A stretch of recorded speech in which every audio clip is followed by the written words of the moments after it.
Bek Lover.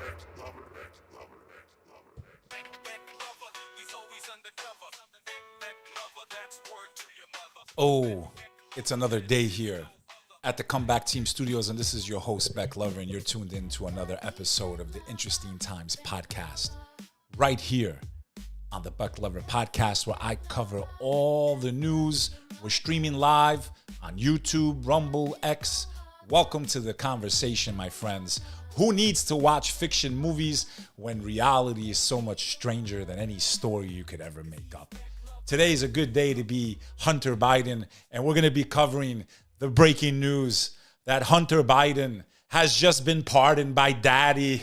Daddy Biden has come to the rescue. The man that has 100 lives, from smoking crack to laptops. This guy is made of Teflon. John Gotti, God rest his soul, would have been jealous with the amount of stuff Hunter Biden seems to get away with. It must be really nice to be a part of the elite. You know, they seem to commit all the crimes that get people like me and you locked up forever. You know, forever. We get locked up forever. But it's nice, you know? And people say there's not different classes in America and we're all equal and the law applies to us equally as long as you have millions of dollars to fight it, you know? If you got millions of dollars to fight it, then you're good. But if you don't have money to fight it, you're finished. So I don't know what kind of system we're in, but what a time to be alive, bro. Interesting times indeed. Let's get to it. First, let's just start with the official statement. The official statement. This is from the White House's website. Today, I signed a pardon for my son Hunter. From the day I took office, I said I would not interfere with the Justice Department's decision-making. Sure you won't. And I kept my word even as I have watched my son being selectively and unfairly prosecuted. Really? Really? Without aggregating factors like use in a crime, multiple purchases, or buying a weapon as a straw purchaser, people are almost never brought to trial on felony charges solely for how they filed out a gun form. Those who were late paying their taxes because of serious addictions but paid them back subsequently with interest and penalties are typically given non-criminal resolutions. I don't know. How does Wesley Snipes feel about that? Wonder how Wesley Snipes feels about all that. It is clear that Hunter was treated differently. Yeah, he's being treated differently right now. We don't have dads in the White House. We don't have billionaire fathers that get us off the hook. You know? It's funny, man. It's funny, the world we live in. No reasonable person who looks at the facts of Hunter's case can reach any other conclusion than Hunter was singled out only because he is my son, and that is wrong. There has been an effort to break Hunter, who has been 5.5 years sober, even in the face of unrelenting attacks and selective prosecution. In trying to break Hunter, they've tried to break me, and there's no reason to believe it will stop here. Enough is enough. Honest to God, it sounds like he's reading a letter that sounds like something Trump would write with the amount of targeting he's had. But whatever. For my entire career, I have followed a simple principle. Just tell the American people the truth. Can you tell us what was on the laptop? Can we find out? They'll be fair-minded. Here's the truth. I believe in the justice system. But as I have wrestled with this, I also believe raw politics has infected this process, and it led to a miscarriage of justice. And once I made this decision this weekend, there was no sense in delaying it further. I hope Americans will understand why a father and a president would come to this decision. Yeah, we know why. Because you have the power to do it. And when it's us in the fucking chair in the court, we're thrown into prison, bro. We're thrown into jail. We get the book thrown at us, you know? Like, what was it? Which bank was it again? Let's pull that up. Let's pull that up, you know? I want to know why people not in jail for this type of stuff, bro. You know? TD Bank, you know? TD Bank. Record $3 billion fine over drug cartel money laundering. And they overdraft the hell out of you. You go over $2, they charge you $40. No mercy shown to you. But they get mercy when they're involved with some of the most evil criminal organizations, washing blood money, bro. Washing blood money, nobody goes to jail. But if it was you and you made a mistake on your taxes, jail. Fucking jail. They put you in jail. His son was accused of taxes and guns and this and that. Nothing happens to him because he's the president's son. I don't know what kind of America you want to live in. I believe in an America that everyone is treated the same under the law. That it shouldn't matter how much money you have in your account to defend yourself. There's so many people that go to prison because they simply don't have the money to hire a hotshot lawyer. And that's the truth. And we shouldn't have classes. And we shouldn't have a different treatment because somebody's the president's son, or they have millions of dollars, or they can pay a $3 billion fine. The truth of the matter is you'd go to jail for a lot less. And to me, you can make fun of the Indians with their caste system, but we have a caste system here in America. We clearly have an elite. We clearly have a group of people that get away with breaking rules, laws, corruption, bribery under the guise of lobbyism, and they've put their interest ahead of the American people, and we are nothing but serfs that have more freedom than the serfs of medieval times. They give you just enough so you don't starve to death to revolt. That's the America that has been forming over the last 50, 60 years. So I'm not happy about this. I'll be honest with you. I would want that to be an example to the American people. If he was a real dude and he believed in justice, he would let his son go to trial. You want to talk about being targeted? No one's been targeted more than Trump. Nobody. I mean, no one. They're pulling up shit from 30 years ago that none of us really care about. Like, let's be real. Let's be real. This is classic doublespeak. Classic, I believe in these principles, and then weaponize the justice system to go after the former and future president of the United States of America, in my opinion. Also, I don't think Donald Trump is Jesus and he's going to save us.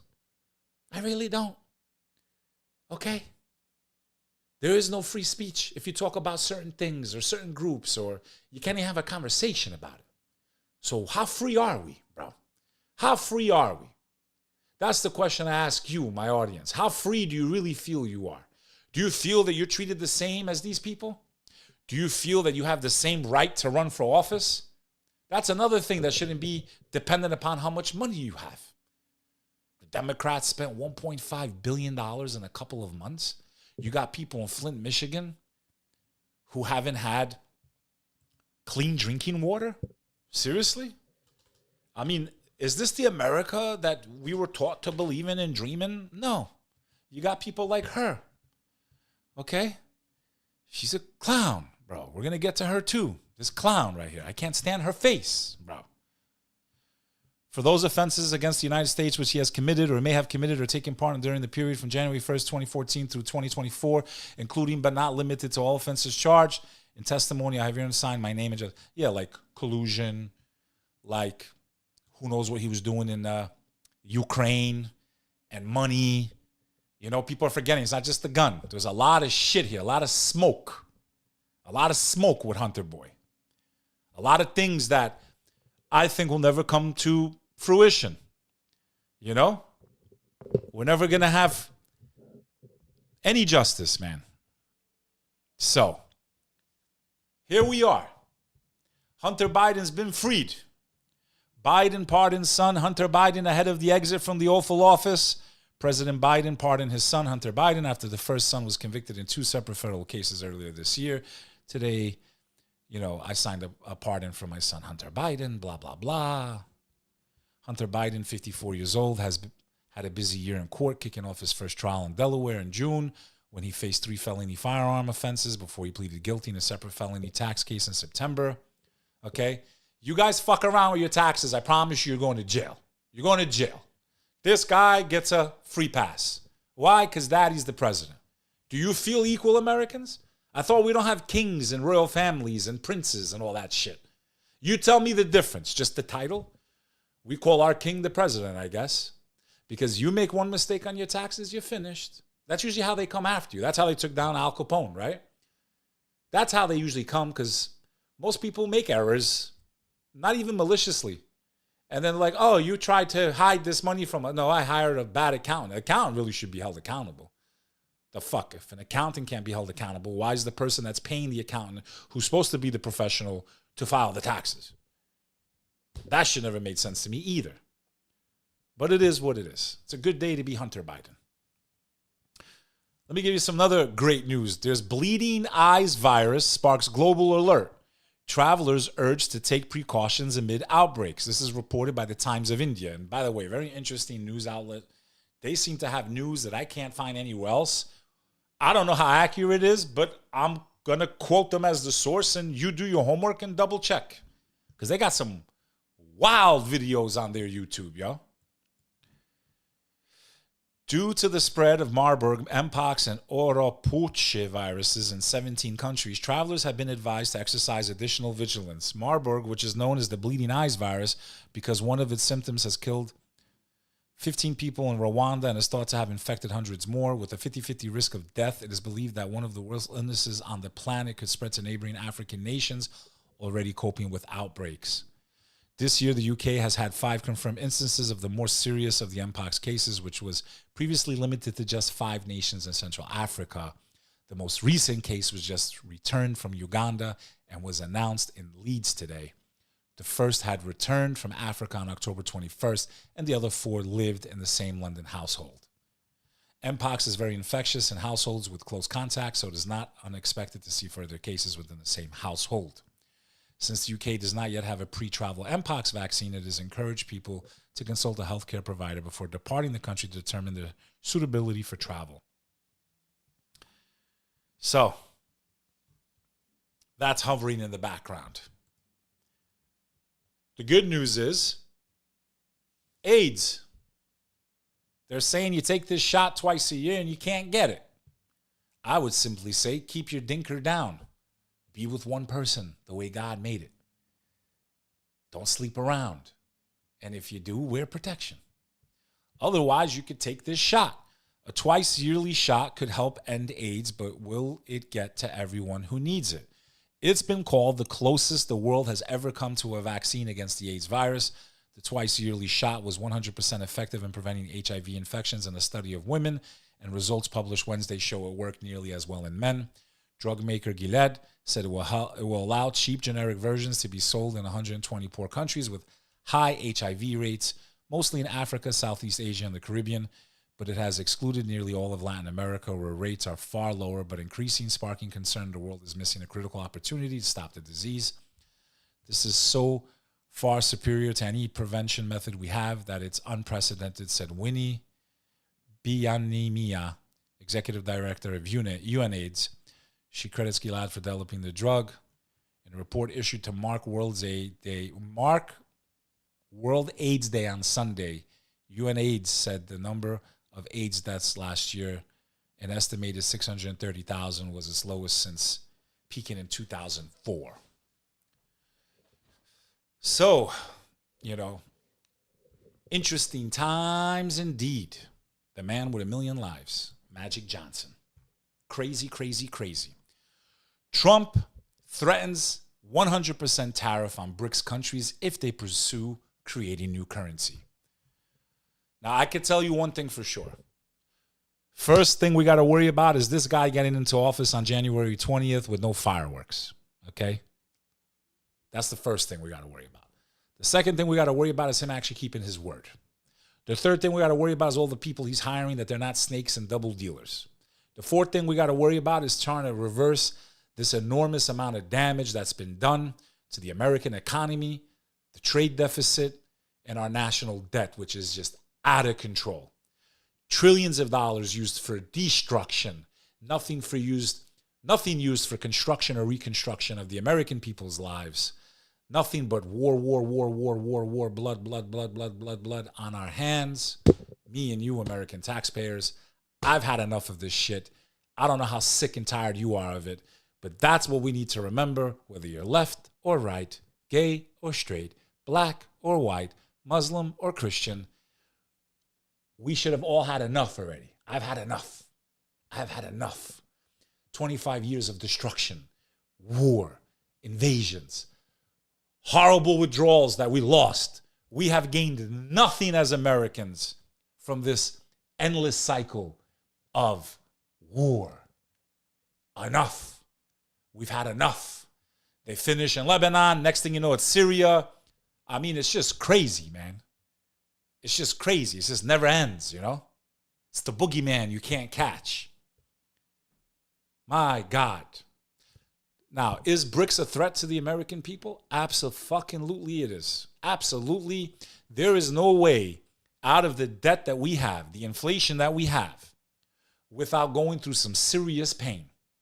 Through tariffs and one-sided trade deals and back dealing in Washington that's been going on since that the American industry was decimated, everything outsourced. You don't even get anybody on the phone anymore in America, bro.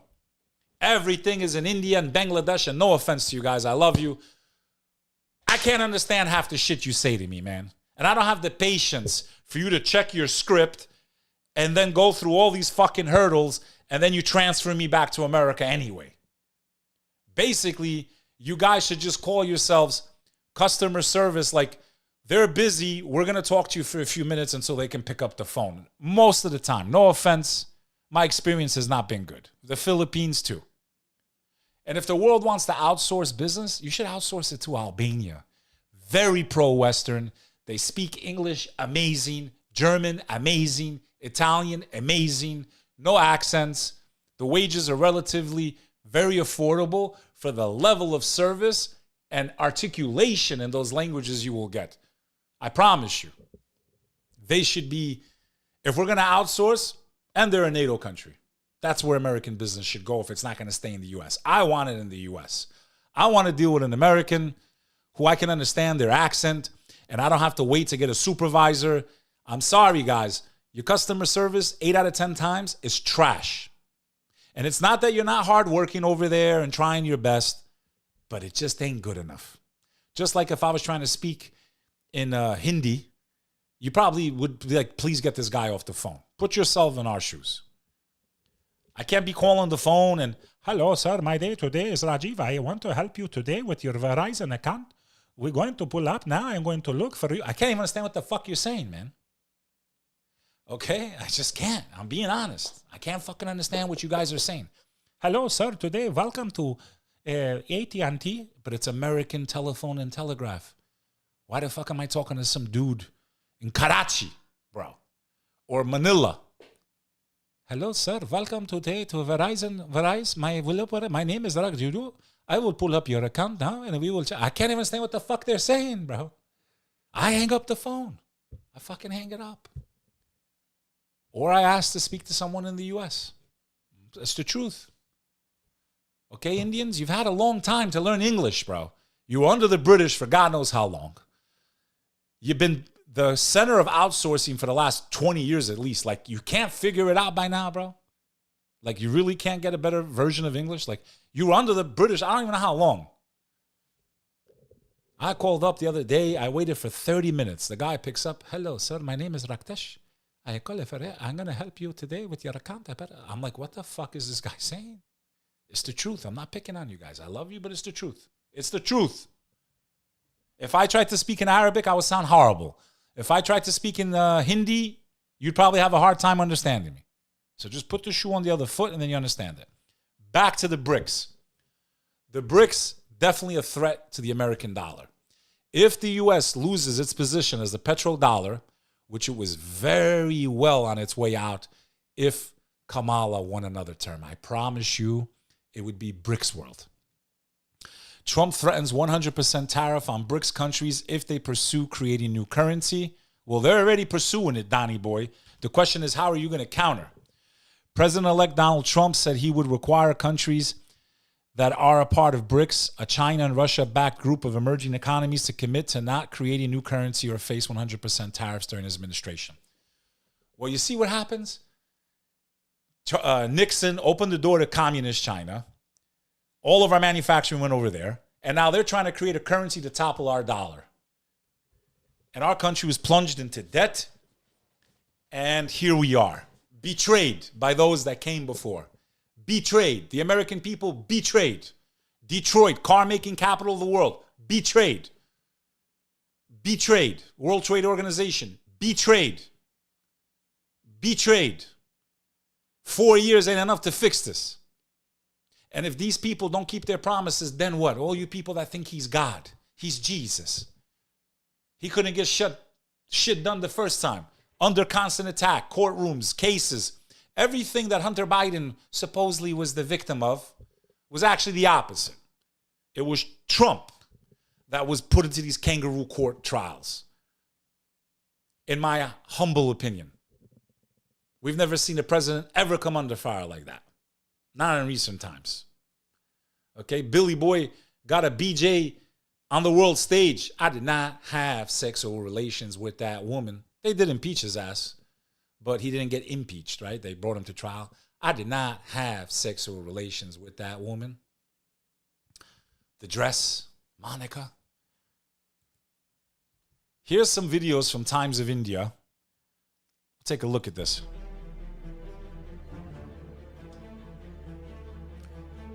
So basically, it's stating here that Russia, even though it has its own problems overseas on its border with the Ukraine, is striking the rebels from Syria that are capturing big swaths of territory.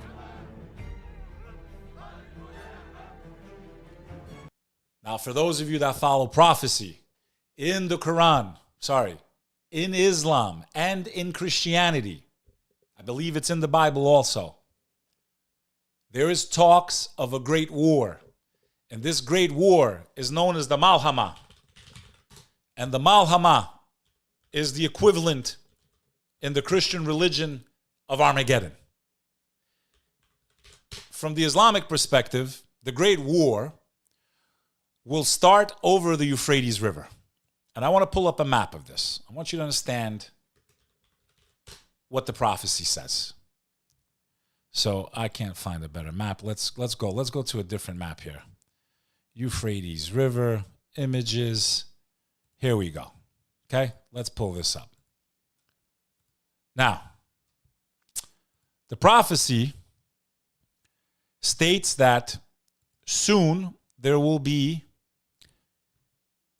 a drying of the Euphrates River. The Euphrates River will completely dry. If you go and do some research, you'll notice that the levels of water from the Euphrates have dropped dramatically. To my understanding, Turkey even has a dam that if they push a button, the river runs dry. The prophecy made by the Prophet Muhammad was that the Euphrates River would run dry, and beneath it are mountains of gold. Now, nobody knows if it's actually physical gold or something that's worth just as much as gold, like oil or something of that nature, some type of mineral. I do not know. We know that there's something under that river. And sometimes I wonder, do these nations that have power, have they read these prophecies and do they know what's under this river? Is that why they've destabilized the Middle East? Now, if you look at the Euphrates River, it runs right through the heart of Syria and Iraq. The places have been in conflict for the last 25 years. All the war that's been happening, backdoor to this country right here. Okay? So the question is, do they know something we do not know? Now, the prophecy said, I'd like to say thank you to all the super chats. I am live streaming, so I try not to interrupt too much. I'll get back to you. Thank you so much. Viosa. We know that in that prophecy, from the Muslim perspective, the Prophet Muhammad, peace be upon him, said that the whole world would fight over the Euphrates River. And he did not command the Muslims to fight. What? But they were a religion of war. No. He did not command the Muslims to fight in this battle. He actually said, if you hear of this war, do not approach the river. Do not take anything from the river. Do not join that war, because 999 out of every 1,000 will perish. That even if a bird flies over the sky in that battle, even the bird will not survive. So he didn't command the Muslims to fight. He actually commanded them, when they hear of this battle, to avoid it completely. And everyone's going to fight over it. hoping that they will have possession of whatever is under this river. There are similar prophecies in the Bible. I don't have time to pull it up right now because I'm live, but that is something that both faiths share. That something great will happen in the Euphrates region. I find it interesting, all of a sudden, we haven't heard much from Syria, and all of a sudden Syria is front and center again. It's like one thing here, one thing there, it just keeps rotating. Right, it's going to be Iraq again next. It's just rotating, just a state of chaos. They operate in between the chaos, the deception. Russia fighting a war with Ukraine that's been going on for years, but they got time to prop up Syria. Why are they so worried about Syria when they can't finish the job right away in Ukraine? Unless we don't have accurate news about what's really happening there on the ground. Maybe they have that battle fully under control. I don't know. Why is Ukraine so desperate now that they're shooting, American-made missiles when there's been... I don't know. Who knows? We're not on the ground. We live in a time where you can't trust anything anymore. You really can't. Half of what you see with your own eyes and none of what you hear. But you go to this, you go to the channel for this. I think I cut it out by accident. But you go to the Indian Times, completely different news, man. Syrian and Russian jets step up strikes on rebels after opposition seizes much of Aleppo. Syrian and Russian jets are stepping up strikes on opposition forces in northern Syria in retaliation for the sudden offensive that has cost the regime control of the country's second largest city, Aleppo. The offensive has also led to the capture by the rebel alliance of an important military base east of Aleppo and large areas of both Aleppo and Idlib provinces. It was met with little resistance on the ground from regime forces and also comes at a time when Syria's key backers, Iran and Russia, are focusing on their own conflicts. The rebels' sweeping success has posed the biggest challenge in 8 years to President Bashar al-Assad when Russian air power helped reverse rebel gains in the civil war. The newly formed rebel coalition, which calls itself the Military Operations Command, has captured key sites across Aleppo, including the airport where video verified by CNN showed camel-clad fighters inside the main terminal. The official Russian news agency TASS cited that the Syrian army command in a report Sunday as saying that their air forces stepped up strikes on terrorist positions and their supply lines with dozens killed and wounded. An airstrike close to Aleppo University on Sunday killed at least 4 people. It is unclear whether the strike was carried out by Russian or Syrian regime planes. The strike follows one on Saturday, which killed several people in a square in western Aleppo. Meanwhile, a Russian strike damaged a Franciscan convent in Aleppo, according to the Italian Foreign Minister Antonio Tajani. Through Vatican News said no injuries had been reported. The White Helmets, a Syrian volunteer service, said at least 4 people were killed on Sunday. Okay, this thing is spiraling out of control. Putin signs off record Russian defense spending as top EU officials visit Kiev. Russian President Putin approved budget plans raising 2025 military spending to record levels as Moscow seeks to prevail in the war in Ukraine. Around 32.5% of the budget posted on government websites Sunday has been allocated for national defense, amounting to 13.5 trillion rubles, over 145 billion, up from a reported 28.3% this year. Lawmakers in both houses of the Russian parliament, the State Duma and Federation Council had already approved the plans in the past 10 days. So, there's no sign of any of these conflicts ending anytime soon. Bernie Sanders is not a bad guy, in my opinion. I think he has good intentions. He seems to speak the truth on a lot of subjects. Bernie Sanders admits Elon Musk is right to slash Pentagon with Doge. They lost tracks of billions. How the fuck do they not know where $1 billion went? Like, how do they not know? People forget that the same thing happened in New York City with all the chaos. How's that $9 toll coming along from that evil person? What's her face? This one. Hochul. Kathy Hochul, who once fought to protect drivers, now she's looking to squeeze them dry. Take into account the needs of all working New Yorkers. So I made the decision to put the congestion pricing program on pause while we devise a different path forward. No, you devised the plan to punish New Yorkers because you allowed New York State to be a sanctuary state. You allowed millions of illegal immigrants to come in. You housed them, you fed them, you gave them debit cards, and now you want to charge New Yorkers to be inside of Manhattan? New Yorkers can't even drive from one zone to another zone in Manhattan without being penalized. You guys made the streets horrible and narrow. You knocked out avenues like 8th Avenue that had 5 lanes. You turned them basically into 1 lane. 2 lanes taken out for parking and for bike lanes. Parking, Uber or taxi pulls over, 1 lane in operation. You created the congestion. You brought the migrants. You paid for their hotel rooms. You spent $5 billion, and now you want to punish New Yorkers. Someone in Harlem has got to pay $9 if they want to take a quick cruise downtown. In Manhattan, you are creating a Hunger Games society where only the rich will have the privilege of driving in New York City. That's how you paid back the New Yorkers? You people keep them in office. You guys allow them to keep increasing these tolls. Where's the money? Where is the money? We should boycott New York City. Everyone should bring it to its knees. Sometimes you got to reset. Sometimes you have to destroy to rebuild. I won't be going in anymore. I hope it works out for you guys. I've had enough of this taxation without representation. How many of us are getting flat tires in the winter, potholes everywhere, the roads are shit, the trains are shit, everything's dirty and disgusting, mentally ill people all over the streets, hurting people. You guys couldn't even house them, but you can house people that didn't even pay $1 into the system? Fuck you, Kathy Hochul. Fuck you. Fuck Chuck Schumer. Fuck Mayor de Blasio. Fuck Eric Adams. And fuck the Diaz brothers. Fuck you all to hell. That's what I gotta say. Trump says he'll nominate Kash Patel as FBI director to remake the agency. Here's what happens next.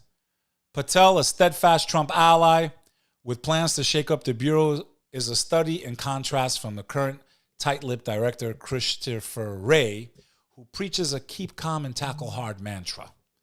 In selecting Patel late Saturday, I think Trump's got a thing for Indians, man. Or his boys calling in favors. Ramaswamy. I can't even say his fucking name, man. I wish I could. I can't even say his name. Vivek Ramaswamy. He's going to be a part of the Doge movement. Maybe he slipped in and know. He's like, hey, my cousin, man. Can you get him the job? I don't know. In any event, let's see, man. I think there's corruption. Hopefully it can be weeded out. Let's see how our man Elon Musk is tweeting today, because his tweets are fun. People in Germany really need to use X to know what's really happening. The legacy media is pure propaganda. Send X.com links to friends in Europe.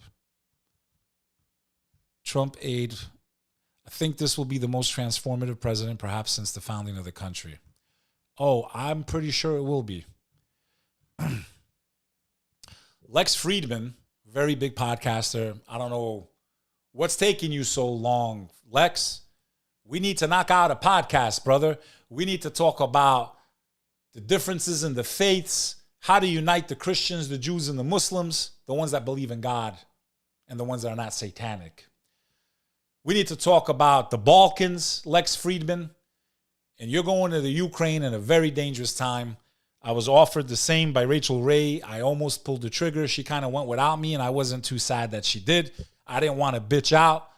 She went. I didn't go. I had a dinner with her advisors. I got my passport ready. We were supposed to land in Poland and then drive for hours across the border to Lviv. And that didn't happen. And I wasn't sad. I didn't call saying, hey, what happened? I just didn't want to punk out. But when she left without me, I was like, it's cool. It was too dangerous, supposedly. It's all good. But you better be careful, Lex Friedman. You know what I'm saying? It's dangerous, bro. It's escalating there. This ain't the beginning of the war when people were still dancing in Kiev and drinking drinks and everything's fine. Be careful, Lex Friedman. Dangerous over there, bro. In any event, it's a quick little episode. How does it feel to be a peasant? Do you enjoy being a peasant? Do you enjoy the rules not applying to you? Do you enjoy this class system that has developed in America for high-powered corporations, lobbyists, politicians, and their friends. Do you feel equal, Americans? One nation under God? Do you? Do you feel equal? Do you feel happy? Do you feel that you would be treated the same if you were charged with these crimes? Do you? So with that said, what else do you want to know? We're on the same team, man. Eye on the prize. I've had enough of the nonsense. I really have. I'm not holding my breath for anyone. They do not have our trust. They need to earn our trust. And so many of you are like shell-shocked, like, Donald Trump, he's going to say it when he proves it. When he proves it. I'm not rooting against the man. Let me make this clear. I voted for him. I endorsed him publicly. I really felt like I had no other vote anyway. But until they prove themselves to us, why would we? They've lost our trust, all of them. Every politician and every position in every fucking city and state to your local town, I promise you the corruption there will blow your fucking mind away. It'll make what Bob Menendez did look like a joke. Okay? He must have pissed someone off higher up than him because they're all up to this shit, I promise you. All of them. Okay? And they don't care about you or me. And that's the truth. Okay? Any president that supports what happened and supports war, I'm against. I'm against. I don't want war. I don't want our sons and daughters being drafted for some fucking bullshit like Afghanistan was fucking bullshit. You tell me why we went there. What did we win?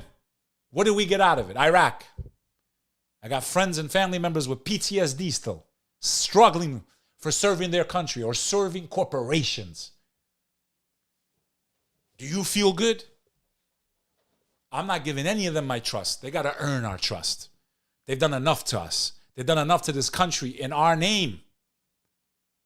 So when they start to do what's right, then I'll say, you know what? Yeah, man. I trust them a little bit now. But we're in trouble. We're not out of the woods. This fucking thing can go anyway. We got all these wars popping up everywhere. The budget's fucking a disaster. How are we a superpower? China's rising. It's crazy. So, with that said, I wish you an amazing week. It is December. I was in the gym today running my fat ass on the treadmill. I ate stuffing. I ate all the cakes and the cookies. I'm finishing this year a lot better than I started it. I've lost over 70 pounds. I put the work in. And let me tell you, don't wait for the new year to go out there and make it happen. Try to get the momentum before the new year. Stop procrastinating. Monday. Tomorrow's Monday. Is there anything that you've marked that, I'm going to start tomorrow? Well, tomorrow it is then. I lost the weight. My life has changed dramatically. My quality of life has skyrocketed. I have no one to blame but myself. I could have done this a long time ago. What is it that you need to change in your life? These are the questions you should be asking yourself every day, not just the end of the year. And what can you tweak right now? It doesn't have to be a big step. It's the little things, and then you get momentum. It's the first few pounds, and then you get momentum. You got to believe that it can be better because it can, and it will. And that's the same thing for our country. If we hold these people accountable, if we stick together, if we don't fight each other over ideology, and we just fucking keep these assholes accountable. And you need to keep the biggest asshole accountable, yourself first. I'm talking to myself. Every day it's easy to blame people for our issues. And yes, sometimes injustices do happen. But at the end of the day, you can be the victor or the victim. You choose. I choose to win. I choose to move forward by God's will. I choose to use my energy to try to make my life and the life of other people better. Life is short. And if you don't have a purpose, you're wasting it. Stop sitting on that couch, figure out something productive to do with your time and your life, and go and do it. And I promise you, you won't have time to be depressed, bro. With that said, I want to thank everyone that super chatted. Old Man Winter, Viosa, thank you very much. I'm seeing the comments here. We got Sanad, we got Katie Cat, we got Dr. Risky, we got Frog Lord, Sam Hamadan, be aware, Al the Pal, everyone that tuned into this episode. I greatly appreciate you and your support. Drop a heart, drop a comment, share, send this podcast out to your friends and family. This is Bek Lover. You're listening to another episode of the Interesting Times podcast right here on the Bek Lover podcast. Have an amazing week. I hope you got some good stuff from Black Friday. To the next time. I'll see you. Sayonara. Bek Lover.